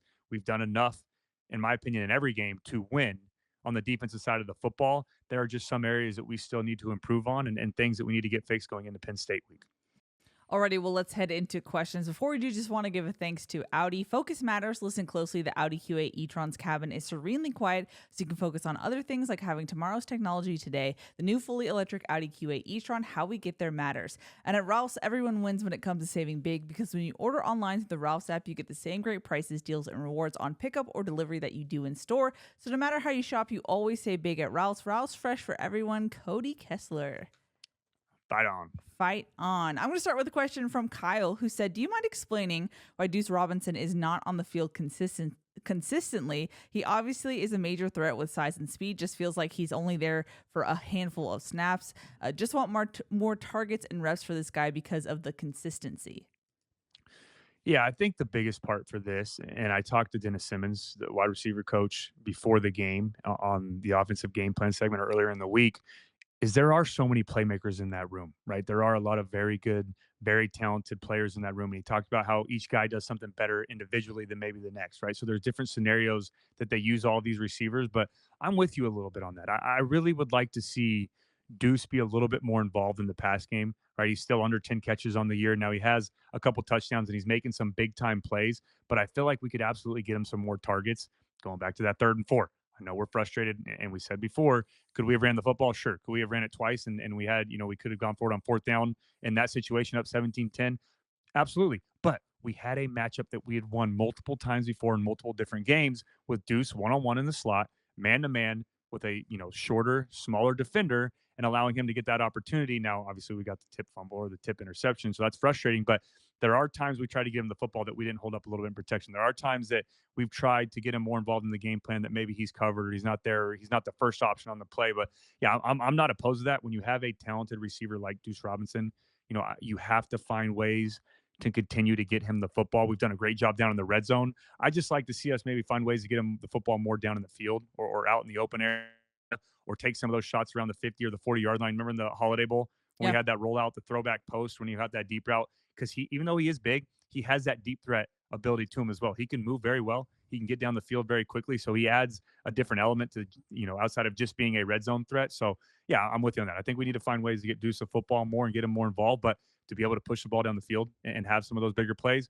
we have to be able to hold up in protection. Den said, why does it seem as though the wide receivers did not know what route to run late in the game on the final drive? Saw this in multiple instances, he says. Yeah, I know what you're talking about too on a couple of those plays on that last drive. And I don't know if exactly it was the wrong route, but it felt like Miller and maybe Jacoby or Miller's timing with some of the receivers were off on some of those plays. And you can't have that, obviously in those got to have it situations, those game winning drives. And it's not the first instance we've seen before, in other games. And we talk about that Michigan, that final 3-and-out drive where you have Miller yelling at Walker Lyons a little bit, telling him to run an out route or whatever he's telling him. He's signaling to the camera, and you can see on the TV copy that he did the wrong route. And then last week against Wisconsin, that 3-and-out, one of those got to have it drives later in the game. He's doing this look to Quentin Joyner. So there's been multiple times to where the receivers, the running backs, the skill players on offense have been a little bit off with their routes or maybe not on the same page with Miller. But I think the big thing for that is when you have a new starting quarterback or a first-year starting quarterback, it just takes experience. It takes being on the same page. It's going to take reps. It's going to take doing,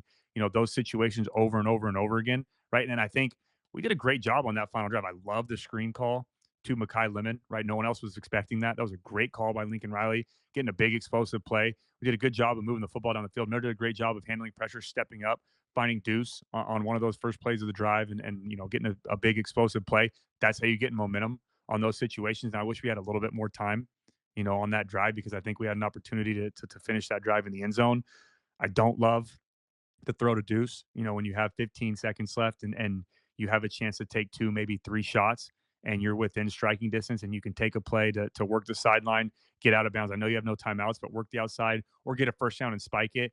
But when you force it into triple coverage, and I know it's kind of that gray area to where, do we take just three shots in the end zone and try to force one and hope we hit one to a 6'6" Deuce Robinson, or do we get a little bit closer to where we can open up our playbook a little bit more instead of trying to force, just one player down the field? So that was a little frustrating, but I know what you're talking about. Maybe, to Jacoby, I feel like they weren't on the same page. I think timing got disrupted a little bit, there. But overall, it's just going to take experience and getting those reps and simulating those 2-minute drills at practice, but also getting to handle them on game day to where you can get on the same page and everyone's very confident in themselves and their ability in those situations. De La Cruz said, why has the development of the offensive line been substandard, and to what extent of their performance falls on Coach Henson? I think when it comes to a development standpoint, and this is something that, I'm not making excuses for them, and obviously they're going to be the first to tell you they have to be better, but just it feels like over the last couple of years, how much rotation we've had with the offensive line, right? It really doesn't feel like we've had young guys that have played together for a couple years. When you have these offensive linemen where you have, 50 starts, 48 starts, 30 starts, 28 starts, 30 starts, when you have those guys that play together for a long time, or younger players that develop, throughout the system or throughout the system and play together for a long time when the older guys leave. It feels like for me right now, maybe that's, a reason for the transfer era, or that's, due to the transfer era, to where we have guys rotating in. You had Kingston come in last year. You had multiple tackles come in a year ago. You have guys rotating in and out. You have Pregnon from a year ago. So it's tough to build that continuity when there's constantly new faces up there. But we've also seen, when Brett Nealon leaves, we move Justin Dedich, who plays guard, to center. Then, we have Jonah Monheim play tackle. Then he plays guard. Then he moves to center. So the biggest thing for me is a development standpoint. It's just tough when you have so many new faces moving to new spots, and you also have young players that haven't played a whole lot, right? With Elijah Page being a younger player, Emmanuel Pregnon only a second year in the program. You have Alani Noah at right guard, who's already rotated a couple games as a younger freshman player who has to step up and play. And then you have Mason Murphy, who's moved around a lot throughout his career, has been a starter, has been a backup. Now he's starting to right tackle. So the biggest thing for me in development standpoint is it's hard to really, and we talked about, build that confidence, build that trust in one another, get those reps with one another when you have not only guys that are new players or new faces, but you also have guys moving spots every year, or a new center the last 3 years, so that's difficult. When it comes to Coach Henson, I've talked to him before. I think he's a phenomenal football mind, right? And as a coach, there's only so many things you can do, putting guys in the right position to win, where players have to go out there and do that. But also as a coach, you have to be able to find that next step of how can I help this guy out more? There's a good push and pull between a player and a coach. There's a happy medium that you have to find. And when you have Lincoln Riley, who's an offensive-minded coach, and Coach Henson, who's an offensive coordinator, but he's also the offensive line coach, they have to continue to work together to find ways to put guys in the right spot on the offensive line. But they also have to meet with those guys and have a one-on-one meeting with Elijah and just Coach Henson and Coach Riley in there and saying, hey, how can we help you to be better? What do you need from us? And then Elijah say, okay, this is what I need from you guys. But then them telling Elijah, okay, we're going to put you in these spots. You've also got to win one-on-one blocks. You've got to do that. So there's a very thin line between, is it the player? Is it the coach? How do you help guys putting guys in the right spot? The great coaches, the good coaches always find ways to bring the best out of their players. But you also have to understand that there's a lot of young players on this offensive line who really don't know what that best is yet, or how to get to that next step, who are still learning about themselves. So it's a great question. It's a difficult one. I wish there was a straight up answer for you to say, hey, Henson needs to do X, Y, and Z, or Page and Mason Murphy on the outside needs to do A, B, C. It's not that easy. There's so many layers to it, and developing at the offensive line spot, in my opinion, probably the toughest spot on the field when you're facing some of these pass rushers, especially in the Big Ten. So, that's a great question, but that's something that we, again, have to get fixed and get fixed fast. And we have to learn from the tape that we have with Elijah Page and with this offensive line together to figure out how to put them in the best cases on Saturday. And I will say this, I said this in our season preview episode, offensive line is the hardest thing to replace continuity-wise, recruiting-wise. 100%. And you talk about that continuity issue, that's because there were recruiting issues prior to Riley when it comes to the offensive line. So to me, it's like this is one of those things where it's the longest thing to finally see the fruits of your labor in that sense. So it's a tough one because you go to the transfer portal, but then you don't have that like 4-year guy that you would want to have. You know what I mean? As far as like continuity and starts and whatnot. But it's a good point because and you may be listening thinking, "Oh, just excuses. Oh, no, bash them, be harder." I've been very critical of the offensive line. Watch the first part of this show. It was very much, talking about the improvements and the criticism of the offensive line and where we need to get better, especially in pass protection. Did I praise them for their run blocking? 100%. They deserve it. They did a great job there. But pass protection, protecting your quarterback, being able to be in an air raid offense and be able to push the football down the field to hold up in protection, you have to get that done. But I've also had experience with this, and that's why I don't sound the alarm or freak out or worry. Now, I know that I've said before that we're only going to go as far as this offensive line will take us. 100% true. You have to have a good offensive line when you're in the Big Ten, when you want to be able to push football down the field, when you want to be efficient on offense. I think scoring points and our points scored this year, I know turnovers are a big part, but another direct correlation to that is being able to protect and pass. We have to be able to hold up in pass protection, to have those shot plays, to have those quick strikes and score and get off the field. So I absolutely have been critical of that, but I don't want it to sound like I'm making excuses, but I've been a part of teams to where we've had to move guys from tackle to guard, from guard to center, when we've had multiple injuries at the center position, when we've had a new center 3 years in a row or 2 years in a row, when we've gone through 3 or 4 centers or 3 or 4 tackles in a year, how difficult it is. And to Keely's point, developing players, especially in the transfer portal, that are new to the system or don't have 3 or 4 years or 40 starts under their belt. It's so hard to play fast together, to play, to have that continuity, to have that consistency. So it's absolutely true. And again, I know I've read the comments. I know everyone wants to bash and to be negative and to call people out. I'm not calling people out specifically, right? I'm not on the team. I'm not a coach, but I do think there's players on this offensive line as a whole, as a unit, and guys individually, they can get better in certain areas and they can be better and help each other to get better and can be coached a different type of way or a certain way that's going to bring the best out of them. That's going to be with any team. That's 100% true. But for me, it is true that it's so tough to play offensive line in the Big Ten, your first year in a new conference at a high level as a young player without a lot of experience together when you have a group of five that's playing together for the first time this year. Jonathan said, "How do we fix our offense turning the ball over?"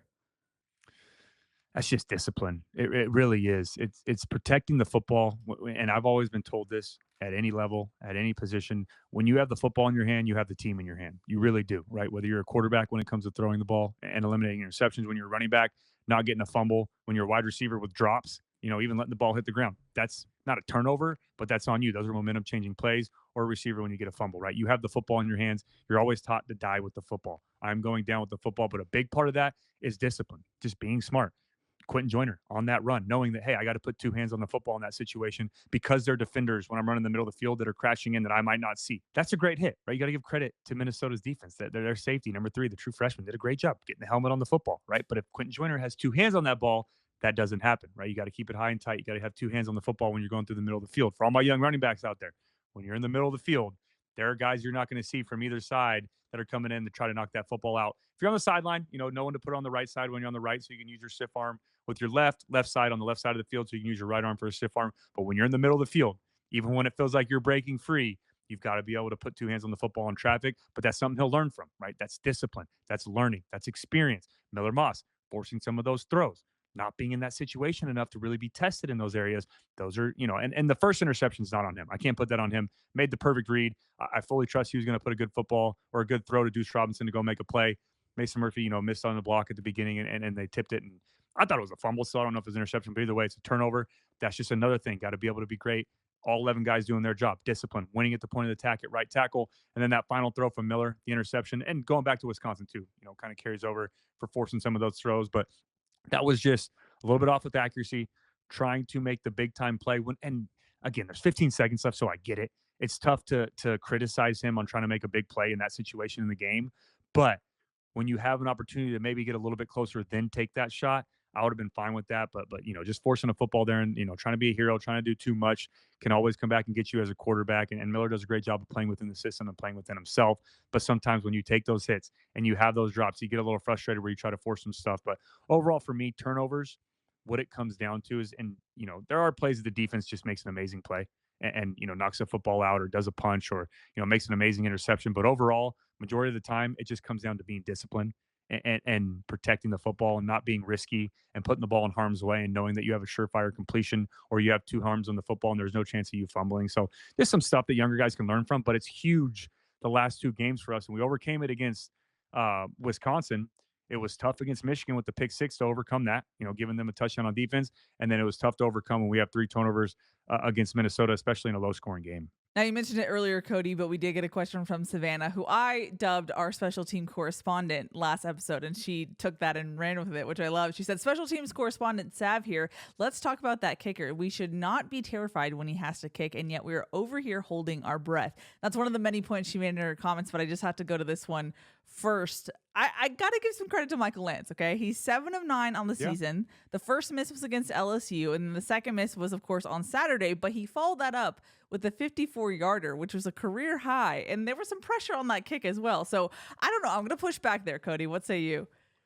Yeah, I mean that second kick was unbelievable. The one he came and especially after missing one already. It's tough. Yeah. Your confidence is low. You're on the road. Everyone's yelling at you. It was right before half, but the best part about that was that I thought he was locked in, and it just showed what he can do in those type of situations. Obviously, it wasn't the end of the game to win the game, but it was right before the half, a high pressure moment. You get iced by the opposing coach, who was a little late on that timeout call. That was a little frustrating. I thought he got it off, whatever. So he kicks the first one, makes it. Doesn't matter, doesn't count, which is tough. It's even tougher to make the first one, I think, than it is to miss the first one, because you're like, all right, I know what I did wrong. I'll do it again. When you make the first one, it's like, all right, well, I just made it in the practice. I hope I can do it again. It's tougher. Like they say, it's tougher to do the same thing twice. So, he makes the first one, get the timeout. Then we get a false start penalty. Doesn't even get to practice the second one or, that next attempt.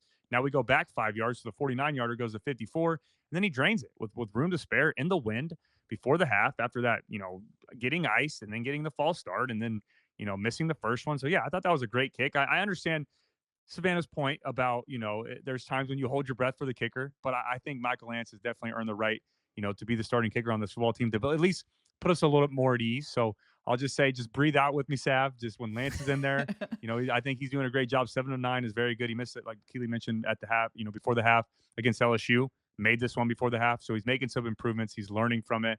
It was a tough environment there, but I'm going to give him a little bit of credit there too. I agree with you on that one, Keely. She also said 0 returns in 2 games. Come on. Now come on. I'm with you on that one, Sav. That's a little frustrating, and that's something I talked about before, and I posted that on Instagram this week on a clip about just Zachariah getting that confidence back, right? He feels a little hesitant. He feels a little cautious in the return game. Obviously they're kicking it away from him, and Minnesota did a good job of kicking it out of the back of the end zone. On the punts, they were hesitating, letting their, punt team get down there and then, kicking it away from him again or forcing him to make a fair catch or putting it in the coffin corner and getting it out of bounds. So that was frustrating, but combined the last 2 weeks, even the last 3 weeks, it really felt like, he hasn't gotten anything going since that LSU game. You can even add Utah State in there, but since the LSU game, when he had that big return, when he had a chance to take it back, gets tackled by the kicker, since that point, it's just been very quiet in the return game. But teams are understanding that they can kick it away from him. So that is a factor, right? They're doing a good job of keeping it away from him, kicking out of the end zone, not allowing him to have space to make those big time returns. But I would like to see him be a little bit more aggressive on some of those 50-50s where it's, maybe he should fair catch that, but instead he takes it out, or maybe take one back that's back in the end zone. Now, coaching permitted. He has to get the permission to do that. But if the kick's a little bit deep in the end zone, take one back that's 5 yards deep or 6 yards deep that maybe, normally you would need or take a knee so that he can go out there and maybe get that spark. But I'm with you on that. We've got to be able to find a way to have some more production on special teams, specifically in the return game. Now, we have several questions, and I'm going to make the executive decision, Cody, to make a summary of all of them by requesting maybe a State of the Union type comment from you, Cody. A lot of people are searching for what this means going forward for this USC football team. I'm just curious your thoughts after 5 games now for USC. Yeah, I'm going to give you the in the locker room, the Coach Riley answer, the football team answer. If I'm the quarterback of this team and I'm calling, a player only meeting, or I'm meeting with the guys and it's Sunday, the day after Monday, is this game's done, right? That's the first thing and the most important thing. I know it's a little tougher. I'll get to that in a second from the outside looking in, but as a player perspective, as a former player, inside of those meeting rooms, inside of those practice walls, on Howard Jones, getting ready for Penn State, we have to flush this game. It's over. 24 hours of come and go. You learn from it. You take those notes and you apply them to this week, but it's behind you. You cannot harp on this football game. There's so many shoulda, woulda, couldas. There's so many shoulda, woulda, couldas this season. We should have been 5-0. We had opportunities to be 5-0. Can't do anything about it now, right? Control what you can control. You can't control the uncontrollables. I know it sounds simple, but it's so hard when you are frustrated, maybe not at practice, maybe not in the meetings, maybe not, in the weight room, but when practice ends and you go home or you're sitting home, and I did it too. When you think back to, man, if I would have made that play, if I would have made that throw, if I would have made the right check, if I would have got the ball off there, if we would have made that stop, it's so easy to do that. You have to be able to block it out as a player, right? That's most important. And that's something that Riley said in the press conference, right? He said, we'll watch this tape, but we're already on the Penn State. You have to, because if you harp too much on this football game, we're going to go out there against Penn State and it's going to be ugly. It will not be a team that's focused, it's ready to go, they're ready to bounce back. Well, better opportunity too. As a player, that's my message to the team this week as a quarterback. Hey, lock in. Let's tighten up everything else. Everything we've done so far is unacceptable. Last week was unacceptable, right? There's that part about it. But the other part about it is the positive of what better opportunity to show that we can turn this thing around, that we can come out and play USC football, that we can put a product on the field that the fans are proud of, than to go out there and beat one of the best teams in our conference right now, to go play Penn State at home. This is a perfect time to get that bad taste out of our mouth, to go out there and show that we belong in this conference, that we can dominate, that we can be a very good football team going forward. Maybe, are the playoffs still in place? I said at the beginning of this episode, I don't care anymore. Let's block out all the expectations. Let's just focus on week to week. And I know that's what the team does, and I know we're allowed to in the media look ahead. But I'm taking that as well. I'm riding that as well. Block out expectations. I'm asking you to do the same. Listening at home, let's block out all the expectations. Let's stop thinking about playoffs. Let's stop thinking about national championships. Let's focus on this on a day-to-day or a week-to-week basis, right? And the first step in that is preparing and getting ready for Penn State. Now, the other side of that, from the outside looking in, this is where the concern comes in a little bit for me, because there are things that we have struggled a little bit with correcting, right? And the biggest thing still that has been consistent is pass protection, is the offensive line, is getting some of those things fixed from a week to week basis. Again, it's gotten better. Yes, it has gotten better. And I believe that. And you may hear Coach Riley say that in the media and say, well, how's it gotten better? Miller's still getting hit. We're having, those tip footballs. We're having those sack fumbles. We're having issues with protection. Yeah, they happened at bad times. But overall, especially in the first half of that football game, go back and watch it. There are times that Elijah Page does a great job in one-on-one. There's times that Mason Murphy does a great job at one-on-one on the edges, something that we've been concerned about. They do a good job of winning some of those reps. But the problem with our better right now from where it's been is not good enough, especially in the Big Ten, especially this week against Penn State. So that's where the concern comes in for me with the State of the Union, where I'm a little concerned of playing some of the opponents we have coming up, is being able to protect Miller, is getting back to being one of the high-powered offenses, one of the best scoring offenses in the country that we've seen from the last 2 years under Lincoln Riley, of Miller, maybe being able to move outside of the pocket a little bit more, move the pocket for him, letting him get on the run, getting the edge protected with some help with the tight ends, with the running backs, with the chip blocks that we've talked about, being able to do those things, but also not have it take away from being explosive. For me, that's the part where I'm a little concerned of how do you flirt that line of teams that are going to watch the tape and understand we're going to bring 5 or bring 6. So you have to, have one-on-one blocks all over the front. You can't use those guys to help anymore. So it's a chess match. So that's the part I'm a little concerned. Defensively, I feel very good. I know this was a game that I felt like, I don't want to say took a step backwards, but maybe didn't take a step forward. Stayed in neutral, had some issues that came up from a year ago reappear with missed tackles, with being a little bit late in our assignments, with playing a little bit slower than we've seen so far under Lynn's defense. Now, again, this is still his first year. It's only 5 games under Lynn. There's a lot of new faces on that side of the football. That's understandable. So there's not I'm not panicking there. I think there's still a ton of room to improve. But there's also a lot of positive to go off of. But overall, I'm going to ask you as a fan to take the player approach if you can. If I know it's tough. I know we want to complain. I know we want to be frustrated, but that's always my question. Sitting there and bashing this team or saying a bunch of negative things about the coaches, about the players, does it make you feel better? Is that why? I know as a fan base, you're allowed to do that, and you 100% have the right to do that.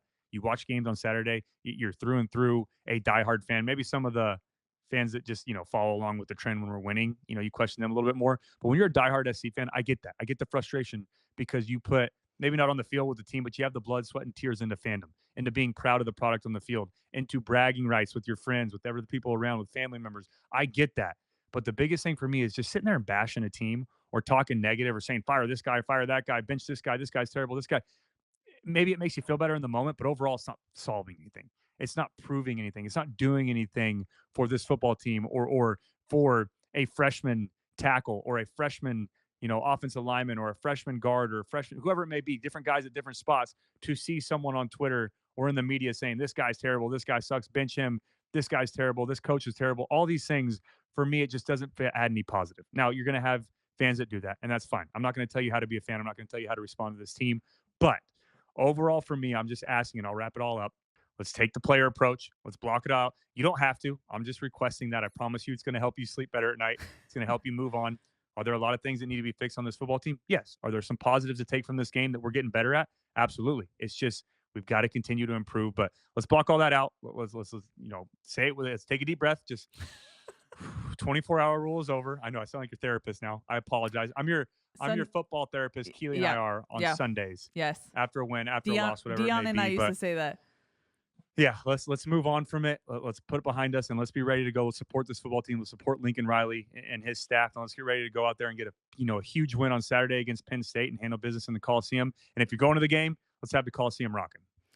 Oh, and sorry, one final thing from me, Cody. I'm just curious your thoughts. I feel like and it makes sense when, the do or die is the college football playoffs. But I feel like from a fan perspective, it's like playoff or bust. Like in my mentions, people are being like, oh, season's over. And it's like, the season's too long for you to say that at that point in my opinion, as someone who's been there in a long season, what's your vantage point in that sense? Well, I mean, and look what you said to me before we started the podcast, right? How many teams lost on Saturday? Yeah. Right. Remember how many teams on, Alabama goes down, Tennessee goes down, two top four teams. The only people that really are in the driver's seat right now, or only teams that are in the driver's seat right now, are Ohio State and Texas. Outside of that, everyone else has been tested. Georgia loses to Alabama, then Alabama loses to Vanderbilt. So there's Miami, although they came back and won that football game, they looked a little shaky against Cal yesterday. A lot of teams in the top 10 and the top 15 and the top 25 even lost games that were, I hate calling them trap games because when you lose them, it's like, why were you not ready for it? Why were you not prepared? Why is it called a trap game? But there were a lot of teams that lost to maybe lesser opponents that you had them as a surefire W on the win column already, so it's college football. Anything can happen. There's a long year. I know we're, feel like the season's already written and we're 3-2 and it's done and we already know what's going to happen. There is a long ways to go. This is the new college football playoff. It is 12 teams. We have a chance against Penn State. We have a chance against Notre Dame. We have some ranked opponents coming up. Washington just beat Michigan. They're playing well, right? So it's not to say that the season's over. But the biggest thing for me is we've got to block expectations. I'm trying to take that approach as I'm a player again. It's tough when I'm an analyst now and we talk about big picture things, especially on the Tailgate Show, on this show. People want to ask those questions. I'm fine answering them, but I'm trying to, in my own personal time, to block out those expectations and just focus on week to week. It helps me sleep better at night. It helps me, feel a little bit more confident about this football team. But I truly believe this, and I will continue to stand on this hill. And I have no doubt in my mind, I truly believe Lincoln Riley is the right man for the job. He knows how to get this football team ready to go. He's going to take care of everything that needs to be taken care of. I truly believe that Millard Moss is playing great football right now. He's doing a great job. But I like to see him, maybe protect the football a little bit more and not get as rattled when some of those protection busts or some of those issues. Absolutely. He forced some of those throws. He can be a little bit better in his accuracy. He will be the first one to tell you that in self-scout. We have to make some catches on the outside. We got to help him out in that area. But overall, I truly believe that we have the right man in place for this football team. And Lincoln Riley, he has a great staff around him. Danton Lynn is a phenomenal hire. All of his defensive coaches are great. It's just about developing, right? It's about taking that next step, getting that consistency with one another, learning to play with one another, learning to get better as the season goes on, and then ultimately in the next couple of years. And Keely mentioned there's still some hangover from other regimes. So there's other factors that go into it, but it's so easy after a loss to question everything. I'm just asking, I'm pleading you again. Exhale it all out, block it all out. Let's stay confident. Let's stay positive, support this football team going forward, and then, be ready to go out there and take care of business on Saturday against Penn State. Alrighty, Cody. Well, first off, thank you for a wonderful State of the Union. I'm sure USC fans appreciate the football therapy that you give them every Sunday. This is usually where I need to get permission from you to end the show because you like to have a final thought. So any final thoughts, Cody? Yeah, I mean, I pretty much said it all right there. I will say one last time, I just want to reiterate, thank you guys so much again for the kind comments, the prayers, the thoughts, everything that you guys said in those comments from last episode to my papa. He was just so thankful. I was overwhelmed with emotion. We all were. My mom, they called me. He was crying. So good tears, happy tears. But thank you guys so much. It just meant the world to me and my family, and he's forever grateful for that. I just can't explain to you enough how much that did for his spirits. And then right after that, he got to go home. So all the good vibes, all the positive prayers, it really worked. And thank you guys so much for that. But with that being said, I'm done. I love you guys. Coda, come here. I got to get one. Come on, get up. You want this? Get up. He's got to say his goodbye. He's trained. I'm going to give him a treat in a second. But fight on. Love you guys. Let's stay confident. Let's stay positive with this football team. Don't give up on them just yet. Let's go out there and handle business against Penn State. Wow, what a bait and switch for Coda. He's like, where's my treat? Well, you know, he the problem is, We've if you guys trained wanna know him. behind the scenes a little bit. Yeah, now he thinks I always have a treat. He's sitting right here waiting for it. I promise you, he gets way too many treats, way too many bones. Anything he wants. This is his house. My wife and I, he runs the household. Don't let him fool you. But now I had to stop pulling him up here because he barks the entire time. And we can't record the episode. But he will get one as soon as this is over. I'm out. I'll see you guys this week for the preview against Penn State. Again, let's just stay confident. Let's support this football team. Alrighty, that's going to wrap it up. That's Cody. I'm Keely. We'll see y'all next time.